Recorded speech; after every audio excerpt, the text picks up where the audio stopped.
এবার ধর্মতলায় 21শে জুলাই পালনের অনুমতি পায়নি ঋতব্রত তৃণমূল বা কালীঘাট তৃণমূল।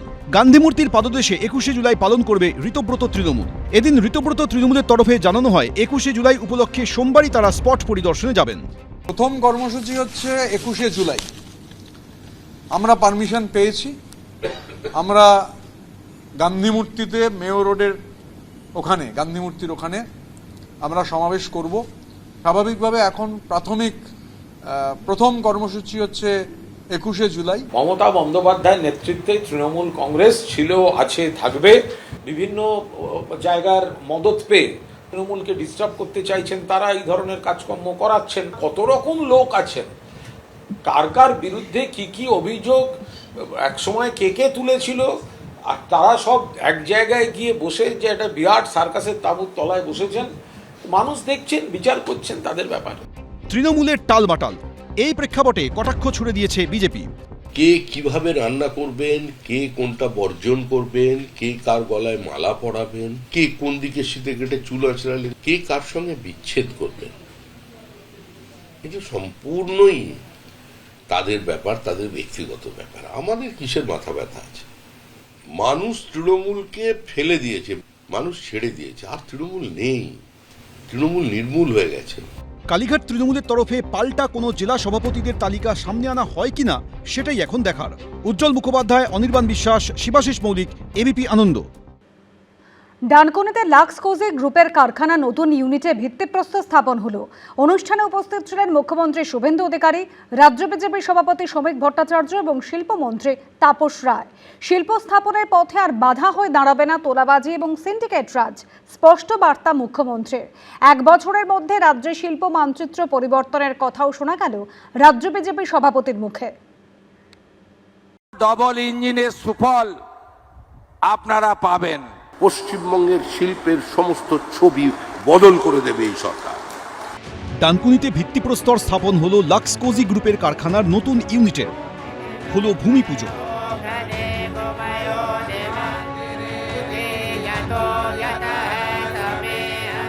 আর এই অনুষ্ঠানের মঞ্চ থেকেই রাজ্যে শিল্পায়ন নিয়ে তাঁর অবস্থান স্পষ্ট করে দিলেন মুখ্যমন্ত্রী শুভেন্দু অধিকারী। বুঝিয়ে দিলেন এ রাজ্যে শিল্প স্থাপনের পথে আর বাধা হয়ে দাঁড়াবে না তোলাবাজি ও সিন্ডিকেট রাজ। এই রাজ্যে 3টে বেহাল অবস্থার হাল ফেরাতে হবে। একটা হলো আইন শৃঙ্খলার পরিবেশ, সিন্ডিকেট, কাটমানি, তোলাবাজি, দাদাগিরি, সব জায়গায় রাজনীতিকরণ। এই জায়গা থেকে আমরা 2 মাসে বেরিয়ে এসেছি অনেকটা বেরিয়ে আসতে পেরেছি, এটা আমরা কন্টিনিউ করব। আর ডানকুনিতে লম্বা লাইন করে ট্রাকে কেউ হাত পাতে না। শুধু শিল্পায়ন নয়, কর্মসংস্থান আনতে কি ভাবছে নতুন সরকার, এদিন তা নিয়েও সরকারের ভাবনাচিন্তার রূপরেখা সামনে আনলেন মুখ্যমন্ত্রী। হাতে কাজ, পেটে ভাতের আশ্বাস দিলেন। বিজেপি সরকার এসেছে, কাজ পাবেন, কাজ হবে। সব সরকারি কাজ দিয়ে বেকারত্বের সমস্যা সমাধান করা যায় না। এই সরকার ত্রিস্তরীয় এমপ্লয়মেন্ট দিতে চায়। আগামী কয়েক মাসের মধ্যে 1 লক্ষ সরকারি চাকরি যেমন হবে, মেধা অনুযায়ী হবে, তার সাথে বেসরকারি বিনিয়োগকারীরা যত এই ধরনের তাদের প্ল্যান্ট এক্সপেনশন করবে, নিউ প্ল্যান্ট লাগাবে, এই প্ল্যান্টকে কেন্দ্র করে অ্যান্সিলিয়ারি তৈরি হবে, তত বেশি করে আমাদের ডাইরেক্ট এবং ইনডাইরেক্ট এমপ্লয়মেন্ট তৈরি হবে। লাক্স কোজি গ্রুপের কারখানার নতুন ইউনিটের ভিত্তিপ্রস্তর স্থাপন অনুষ্ঠানে এদিন উপস্থিত ছিলেন বিজেপি রাজ্য সভাপতি শ্রমিক ভট্টাচার্য। রাজ্যের শিল্পের ছবি বদলের ডেডলাইনও দিলেন তিনি। আগামী 1 বছরের মধ্যে 2 মাস অতিক্রান্ত, খালি আর 10 মাস পরে পশ্চিমবঙ্গের মানুষ বুঝতে পারবেন পশ্চিমবঙ্গের শিল্পের সমস্ত ছবি বদল করে দেবে এই সরকার। অতীতে আমরা অনেক স্লোগান শুনেছি, কৃষি আমাদের ভিত্তি, শিল্প আমাদের ভবিষ্যৎ। তারপরে শুনলাম শিল্প আর কৃষি হাসি আর খুশি 2 বোন। এই 2 বোন কোথায় চলে গেছে আমরা জানি না। এদিকে শিল্পমন্ত্রীর মুখে শোনা গেল অভিমানী শিল্পপতিদের এ রাজ্যে ফেরানোর আশ্বাস। অপমানিত হয়ে বাংলা থেকে যে সমস্ত শিল্পপতিরা চলে গেছে, তার মধ্যে টাটা আছে, তার মধ্যে আদিত্য বিড়লা গ্রুপ আছে, তার মধ্যে 6,688টি ছোট বড় মাঝারি শিল্পপতি আছে।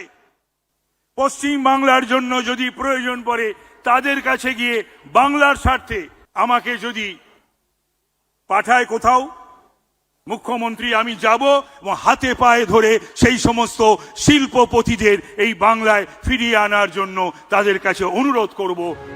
বিজেপি নেতা তথাগত রায় এদিন সোশ্যাল মিডিয়ায় পোস্ট করেছেন, আজ ডানকুনিতে লাক্স কোজি মঞ্চে শুভেন্দু ও শ্রমিক যা বললেন তার তাৎপর্য বুঝতে হবে।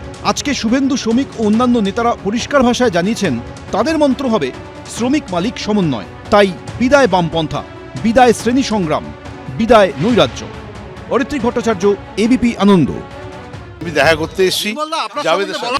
উনি এসেছিলেন, কিন্তু কোনো সিদ্ধান্ত আমরা এখনো প্রকাশ করিনি না, ওনার সঙ্গে আমাদের কথাও হয়নি। আমন্ত্রণ করেছিল, আমি এসেছি, কথা হয়েছে, আলোচনা হয়েছে, কি সিদ্ধান্ত হলো সময় মতো। মানে আপনাকে আমন্ত্রণ জানানো হয়েছিল? না হলে আমি এখানে চলে এলাম, মিটিংয়ে চলে গেলাম। আপনার সাথে ঋতব্রত বন্দ্যোপাধ্যায়ের আলাদা করে কথা হলো? আমরা দেখলাম যে বেরিয়ে গেল উনি। হ্যাঁ, কথা হয়েছে, আবার কথা হবে, একটু পরে আবার কথা হবে। এই মিটিংয়ে আসার জন্য আমরা কোনো আহ্বান জানাইনি, তিনি নিজেই এই মিটিংয়ে এসেছেন, তার কোনো দায়িত্ব এই মুহূর্তে আমরা নিচ্ছি না। গোটা ঘটনায় কটাক্ষ করেছে কালীঘাট তৃণমূল। দেখে আমি অবাক হয়ে যাচ্ছি, বিস্ময়ে তাই জাগে, জাগে আমার প্রাণ। কারণ পুলিশ প্রশাসন দিয়ে তৃণমূলটাকে ভাঙার জন্য চাপ তৈরি করা হচ্ছে। তারা যাচ্ছেন, তাদের অধিকাংশ ব্যক্তি স্বার্থে গেছেন, বাকিদের উপর চাপ দিয়ে নিয়ে গেছেন। তৃণমূলের সম্পর্কে যত কম বলা যায় ততই ভালো। আর কেউ যদি মনে করেন যে জামা বদলে, ছাল বদলে তৃণমূলের অতীতের অত্যাচার থেকে নিজেকে মুক্ত করে নেবেন, আমার মনে হয় না মানুষ তাদের ক্ষমা করবে। এখানে বিজেপি কোনো বিষয় নয়, পশ্চিমবঙ্গের রাজ্যবাসী হচ্ছে শেষ কথা, মানুষই শেষ কথা বলে। মুখ্যমন্ত্রী যে বলেছেন শুভেন্দু অধিকারী, হ্যাঁ, যারা অপরাধী শাস্তি পাবে, সে যেই হোক অপরাধী শাস্তি পাবে। আজকে আপনি এই বৈঠক? না, বৈঠকে নেই, বৈঠকে নই, আমি দেখা করতে এসেছি জাভেদের সাথে। কে যে বলে যা বলতে দাও, আমি যে যা বলছে বলতে দাও। হুগলির মগরার বাসিন্দা পার্থ সরকার, পেশায় গাড়ি চালক। তার দাবি 2024 সালের 9 নভেম্বর লটারিতে 1 কোটি টাকা জেতেন। তখন তিনি কল্যাণী এক্সপ্রেসওয়ের ধারের একটি হোটেলের মালিক সুশান্ত সরকারের গাড়ি চালাতেন। লটারি জেতার কথা জানতে পেরে চালককে পানিহাটির তৎকালীন তৃণমূল বিধায়ক নির্মল ঘোষের বাড়িতে নিয়ে যান হোটেল মালিক। যুবকের অভিযোগ, সেখানে তাকে মারধর করা হয়। 9/11/2024 সালে একটা ডিয়ার লটারিতে 1 কোটি টাকা পায়, সেটা সুশান্ত সরকার জানতে পারে। জানতে পারার পর তারপরে আমাকে বললো, চল দাদার কাছে চল, হ্যাঁ টিকিটটা তো ভাঙাবি, ঠিক আছে ক্যাশ করবি, দাদার কাছে চল। নির্মল ঘোষের কাছে নিয়ে গেছে। সুশান্ত সরকার বলছে, দে দাদাকে টিকিটটা দিয়ে দে, তুই এত টাকা নিয়ে কি করবি, দাদা তোকে একটা চাকরির ব্যবস্থা করে দেবে। আমি যখন দিতে চাইনি, চেল্লামিলি করছে, ওর 2 ভাই মিলে আমাকে খুব মারে, সুশান্ত সরকার, প্রশান্ত সরকার। যুবকের দাবি, আগ্নেয়াস্ত্র দেখিয়ে লটারির টিকিট কেড়ে নেন তৃণমূল বিধায়ক। নির্মল ঘোষ কি করলো, সোপার তলার থেকে বন্দুক বের করে মাথা রেখেছে, বলছি চিল্লাবি তো তোকে এখনই মেরে দেবো, তো লাশ গায়েব করে দেবো। বন্দুক ধরেছে, বাঁচাও বাঁচাও করে চিল্লাচ্ছি, তখন ওখান থেকে সোফা থেকে তীর্থঙ্কর ঘোষ উঠে এসে আমার গলা টিপে ধরেছে, বলছে তোকে এখনই মেরে দেবো, তো লাশ গায়েব করে রেল লাইনে ফেলে দিয়ে আসবো তোর লাশ। টিকিট পকেট ছিল, ওখান থেকে টিকিটটা বের করে নেয়, বের করে নির্মল ঘোষ বলে, যা মুখ খুলবি তোকে জানে মেরে দেবো, নির্মল ঘোষ। যুবকের দাবি, ওই সময় পুলিশের কাছে অভিযোগ দায়ের করলেও শুধুমাত্র হোটেল মালিকের বিরুদ্ধে অভিযোগ নেওয়া হয়, তৃণমূল বিধায়কের বিরুদ্ধে অভিযোগ নেওয়া হয়নি, কোনো পদক্ষেপও করা হয়নি। রাজ্যে পালাবদলের পর খড়দা থানায় নির্মল ঘোষ, তার ছেলে তীর্থঙ্কর ঘোষ, পানিহাটি পুরসভার 13 নম্বর ওয়ার্ডের তৃণমূল কাউন্সিলর জয়ন্ত দাস এবং হোটেল মালিক সুশান্ত সরকারের নামে অভিযোগ দায়ের করেন। অভিযোগ পেয়ে হোটেল মালিক সুশান্ত সরকারকে গ্রেফতার করে খড়দা থানার পুলিশ। অভিযুক্ত তৃণমূল কাউন্সিলরকেও গ্রেফতার করা হয়। বর্তমানে তিনি জেল হেফাজতে। পুলিশ সূত্রে খবর, ধরপাকড় শুরু হতেই এলাকা থেকে উধাও হয়ে যান নির্মল ঘোষ। তারপর এদিন তপসিয়ায় ঋতব্রত তৃণমূলের বৈঠকে হঠাৎ হাজির হন এফআইআরে অভিযুক্ত প্রাক্তন তৃণমূল বিধায়ক। তাহলে কি গ্রেফতারির আশঙ্কা তৈরি হতেই শিবির বদলের ভাবনা? ধরপাকড় শুরু হতেই কালীঘাট তৃণমূল ছেড়ে ঋতব্রত তৃণমূলের দিকে পা বাড়াতে চাইছেন নির্মল ঘোষ? এই প্রশ্নে শনিবারের বৈঠকে নির্মল ঘোষের যোগদান নিয়ে কার্যত চাপানোতর চলে। আমি দেখা করতে এসেছি জাভেদের সাথে। উনি এসেছিলেন, কিন্তু কোনো সিদ্ধান্ত আমরা এখনো প্রকাশ করিনি না, ওনার সঙ্গে আমাদের কথাও হয়নি। আমন্ত্রণ করেছিল, আমি এসেছি, কথা হয়েছে, আলোচনা হয়েছে, কি সিদ্ধান্ত হলো সময় মতো। মানে আপনাকে আমন্ত্রণ জানানো হয়েছিল? না হলে আমি এখানে চলে এলাম, মিটিংয়ে চলে গেলাম। আপনার সাথে ঋতব্রত বন্দ্যোপাধ্যায়ের আলাদা করে কথা হলো? আমরা দেখলাম যে বেরিয়ে গেল উনি। হ্যাঁ, কথা হয়েছে, আবার কথা হবে, একটু পরে আবার কথা হবে। এই মিটিংয়ে আসার জন্য আমরা কোনো আহ্বান জানাইনি, তিনি নিজেই এই মিটিংয়ে এসছেন, তার কোনো দায়িত্ব এই মুহূর্তে আমরা নিচ্ছি না। গোটা ঘটনায় কটাক্ষ করেছে কালীঘাট তৃণমূল। দেখে আমি অবাক হয়ে যাচ্ছি, বিস্ময়ে তাই জাগে জাগে আমার প্রাণ।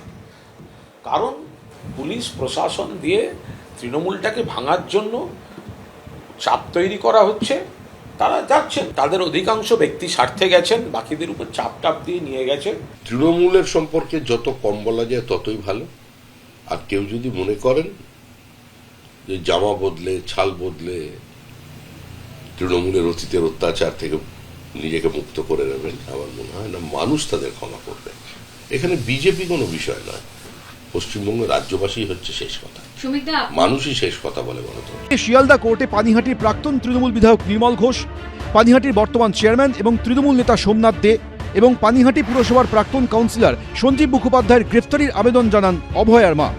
রাজ্যে পালাবদলের পর নতুন করে আরজিকর ফাইলস খুলেছে, নতুন করে তদন্ত শুরু করেছে সিবিআই। এই প্রেক্ষাপটে আরজিকর মেডিকেল কলেজে নিহত চিকিৎসকের দেহ তড়িঘড়ি কেন সৎকার করা হয়েছিল, কারা করেছিলেন, কার নির্দেশে করেছিলেন, নেপথ্যে কি কোনো চাপ কাজ করেছিল? এইসব প্রশ্নের উত্তর নতুন করে খুঁজতে শুরু করেছেন কেন্দ্রীয় গোয়েন্দারাও। এ নিয়ে গত 18ই জুন পানিহাটির প্রাক্তন তৃণমূল বিধায়ক নির্মল ঘোষকে জিজ্ঞাসাবাদও করে সিবিআই। এই পরিস্থিতিতে এদিন ঋতব্রত তৃণমূল শিবিরের বৈঠকে নির্মল ঘোষের উপস্থিতি নিয়ে নতুন করে সেই অভিযোগ সামনে চলে এসেছে। যদিও বিষয়টি নিয়ে দায় এড়ানোর চেষ্টা করেছেন পানিহাটির প্রাক্তন তৃণমূল বিধায়ক। আপনি মানে ভয় পাচ্ছেন না? ভয় কিসের ভয়, কিসের ভয়? কেউ পারবে না কিছু করতে। কোন রকম আশঙ্কা করছেন যে আপনার? কোনো আশঙ্কা নেই, I am free and free for all. অভয়াকাণ্ডে এখনও পানিহাটির প্রাক্তন তৃণমূল বিধায়ক নির্মল ঘোষের গ্রেফতারির দাবিতে অনড় অভয়ার পরিবার। উজ্জ্বল মুখোপাধ্যায়, অনির্বাণ বিশ্বাস, এবিপি আনন্দ। ইঙ্গিত মিলেছিল গতকালই, আর এবার মমতা বন্দ্যোপাধ্যায়ের সঙ্গ ছেড়ে ঋতব্রত তৃণমূলে যোগ দিলেন অনুব্রত মণ্ডল। গতকাল তাকেই ফের বীরভূমের জেলা সভাপতির দায়িত্ব দেওয়া হলো। 100% ভালোভাবে কাজ করব বললেন অনুব্রত মণ্ডল। যদিও শরীর খারাপ থাকায় এদিন ঋতব্রত তৃণমূল শিবিরের বৈঠকে যোগ দিতে পারেননি তিনি। কটাক্ষ করেছে কালীঘাট তৃণমূল। বীরভূম শ্রী অনুব্রত মণ্ডল, এটা হচ্ছে আমাদের জেলা সভাপতিদের তালিকা। ভালোভাবে কাজ করব, 100% কাজ করব। আমি খুব হ্যাপি যে অনুব্রতকে নিয়েছে, শুভেন্দু অধিকারী নিয়ে বলছে না হচ্ছে ধোয়া তুলসী পাতা। ফিরাদ হাকিম, অরূপ রায়, অরূপ বিশ্বাস থেকে চন্দ্রিমা ভট্টাচার্য ভোটে ভরাডুবির পর থেকে একে একে সকলেই কালীঘাট তৃণমূলের সঙ্গ ছেড়েছেন। এবার সেই তালিকায় যুক্ত হলো মমতা বন্দ্যোপাধ্যায়ের অত্যন্ত ঘনিষ্ঠ অনুব্রত মণ্ডলের নাম। অর্থাৎ এবার প্রিয় দিদির হাত ছাড়লেন তার স্নেহের কেষ্ট। জাতীয় কর্মসমিতি রাজ্য কমিটির পর শনিবার তপসিয়ার বোট ক্লাবে জেলা কমিটি গঠন নিয়ে বৈঠকে বসেছিল ঋতব্রত তৃণমূল শিবির। সেই বৈঠকে বীরভূমের জেলা সভাপতি হিসেবে অনুব্রত মণ্ডলের নাম চূড়ান্ত হয়। বীরভূম শ্রী অনুব্রত মণ্ডল, এটা হচ্ছে আমাদের জেলা সভাপতিদের তালিকা। শারীরিক অসুস্থতার কারণে এদিনের বৈঠকে যোগ দিতে না পারলেও ঋতব্রত তৃণমূল শিবিরের সিদ্ধান্তে তিনি যে খুশি তা খোলাখুলি জানিয়েছেন অনুব্রত মণ্ডল। আপনাকে ঋতব্রত বন্দ্যোপাধ্যায় আজকে ঘোষণা করেছেন বীরভূমের জেলা সভাপতি। ভালো করেছে, দলটা চাঙ্গা হবে। আজকে ওয়ার্কিং কমিটি যা সিদ্ধান্ত নিয়েছে গোটা রাজ্যের উপরে, এই সিদ্ধান্তকে সাধুবাদ জানাই। যত কয়লা চোর, যত গরু চোর, যত পাথর চোর, যত ডাকাত, যত লুম্পেন তৃণমূলের ছিল সব চলে গেছে। আমরা খুব হ্যাপি, আমি খুব হ্যাপি যে অনুব্রতকে নিয়েছে। আই এম ভেরি হ্যাপি যে অনুব্রত মণ্ডলকে অন্তত শুভেন্দু অধিকারী নিয়ে বলছে না হচ্ছে ধোয়া তুলসী পাতা। অনুব্রত মণ্ডল বীরভূমের এক সময়ের দোর্দণ্ড প্রতাপ নেতা। একসময় বীরভূমে অনুব্রত মণ্ডল মানেই ছিল শেষ কথা। অন্যদিকে তাকে অত্যন্ত স্নেহ করতেন মমতা বন্দ্যোপাধ্যায়ও। অনুব্রত মণ্ডলের বিরুদ্ধে একাধিকবার হুমকি হুঁশিয়ারির অভিযোগ উঠলেও এমনকি গরু পাচার মামলায় তাকে গ্রেপ্তারের পরও কেষ্টর পাশেই দাঁড়াতে দেখা গেছে তৃণমূল নেত্রীকে। মমতা বন্দ্যোপাধ্যায়ের সঙ্গে আপনার সম্পর্ক এ বহু চর্চিত বিষয়, নতুন করে মধুর সম্পর্ক ছিল। এই সম্পর্ক কি করে ভাটা পড়লো সেটা মমতা ব্যানার্জি বলতে পারবে, আমি বলতে পারবো না। আমার সঙ্গে দিদির সম্পর্ক এখনো ভালো। মমতা বন্দ্যোপাধ্যায়ের সঙ্গে সুযোগ হলে কথা বলবেন? উনি কথা বললে আমি কথা বলবো, কথা বলতে আপত্তি কি আছে? মানুষ সবাই দেখেছেন কে কাকে স্নেহ করতেন, কে কার অনুগামী ছিলেন, তারপরেও কে কোন দিকে যাচ্ছেন। যারা যাচ্ছেন তাদের নিশ্চয়ই নির্দিষ্ট কোনো কারণ আছে। 2011 সাল থেকে বীরভূমে ভোট মানেই চোখ বন্ধ করে অনুব্রত মণ্ডলের উপর ভরসা করতেন মমতা বন্দ্যোপাধ্যায়, কিন্তু ছবিটা বদলে যায় এবারের বিধানসভা ভোটের আগে। প্রকাশ্য মঞ্চে মমতা বন্দ্যোপাধ্যায় ও অনুব্রত মণ্ডলের এই ছবিটাই বলে দিচ্ছিল বীরভূম তৃণমূলে অল ইজ নট ওয়েল। ভোটে ভরাডুবির পর এদিন ঋতব্রত তৃণমূল শিবিরে যোগ দিয়ে ফের একবার আইপ্যাককে নিশানা করেছেন তিনি। আইপ্যাক দলটাকে শেষ করেছে, নয়তো আইপ্যাক ছিল না। একটা ইউপির ছেলে, তার কি নলেজ আছে মুরারের সম্বন্ধে? একটা বিহারের ছেলে, রাজস্থানের ছেলে, তার লাভপুর নানুর সম্বন্ধে কি আইডিয়া আছে? তারা দল চালাবে, তারা টাকা তুলতে এসেছিল। মমতা বন্দ্যোপাধ্যায় এবং তার দলের, অর্থাৎ তার প্রতিষ্ঠা করা যে তৃণমূল কংগ্রেস, যাকে এখন কেউ কেউ বলছে মমতাবন্দী তৃণমূল কংগ্রেস, সেই তৃণমূল কংগ্রেসের হাল হচ্ছে সেই নৌকোর মতো, যে নৌকো মাঝ নদীতে আছে, ঝড় উঠেছে প্রচণ্ড, পাল ছিঁড়ে গেছে, দাঁড় ভেঙে গেছে, নৌকোতে ফুটো হয়ে গেছে, তো স্বাভাবিকভাবে নৌকো ডুববে। সেই নৌকো থেকে সবাই ঝাঁপ দিয়ে দিয়ে যে দিকে পাচ্ছে সেদিকে পালাচ্ছে, ব্যাঙ যেরকম লাফায়, ব্যাঙের মতো লাফ দিয়ে দিয়ে এদিক ওদিকে যাচ্ছে। সব মিলিয়ে কালীঘাট তৃণমূল শিবিরের ভাঙন যেন থামছে না। উজ্জ্বল মুখোপাধ্যায়, শিবাশিস মৌলিক, ঐশী মুখোপাধ্যায়ের রিপোর্ট, এবিপি আনন্দ। এবিপি আনন্দ, এগিয়ে থাকে, এগিয়ে রাখে।